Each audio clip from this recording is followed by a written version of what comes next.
A Father's Return. There once was a man who thought of himself as the happiest man alive because he had a loving wife and 4 healthy sons.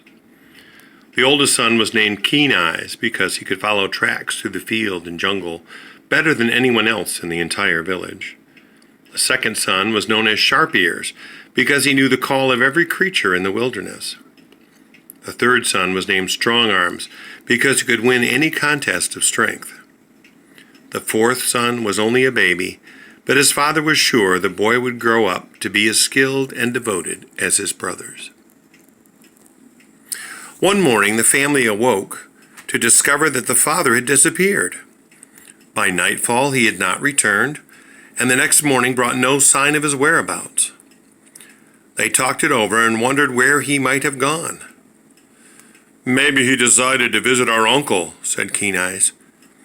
"Or maybe he went to the festival in the next village," suggested Sharp Ears. "Or he may have gone into the hills to enjoy the cool mountain breezes," said Strong Arms. Their mother remained quiet and shook her head. She was worried. Another day passed, and then another, and still their father did not return. Keen Eyes, Sharp Ears, and Strong Arms were not sure what to do. They waited and wondered.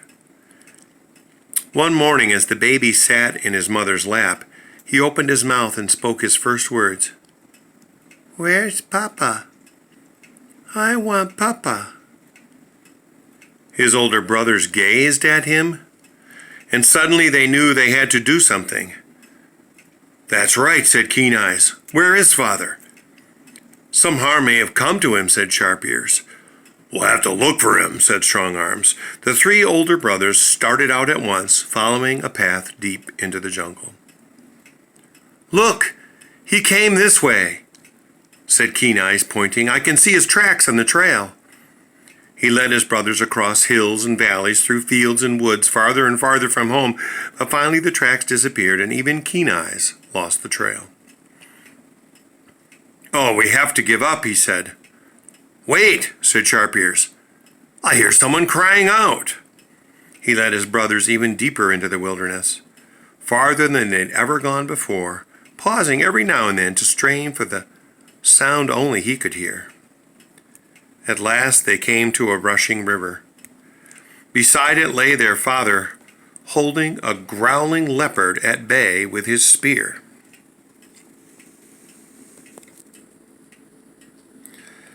"We must save him," yelled Strong Arms, and without waiting for his brothers, he threw himself into the crouching beast and crushed it in his mighty grasp. "Oh, sons, you came just in time," gasped their father. "I went into the jungle to hunt, but I fell from a tree and I hurt my leg.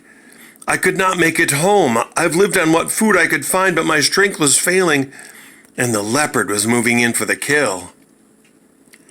His sons wrapped his wounded leg. They brought food to build his strength and carried him home to their village. Everyone listened to the story of how Keen Eyes, Sharp Ears, and Strong Arms had saved their father. Everyone praised their skill and devotion. But all the talk went to the brothers' heads. They began to argue about who had done the most to rescue their father. "If not for me, we would not have known which way to look," said Keen Eyes. "I followed his trail deep into the jungle." "Yeah, but you lost it," said Sharp Ears. "I heard him cry out, and I found him beside the river." "What good would that have done if I'd not been there?" asked Strong Arms. "I was the one who killed the leopard and saved our father from certain death."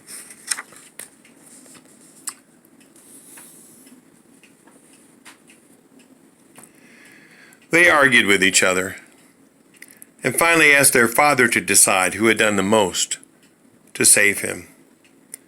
He raised his hand for quiet. "I owe my life to all 3 of you," he told them. "You each played a part in my rescue. But if you ask which of my sons did the most to bring me home, I must tell you that it is not you, Sharp Eyes, or you, Keen Ears, or even you, Strong Arms.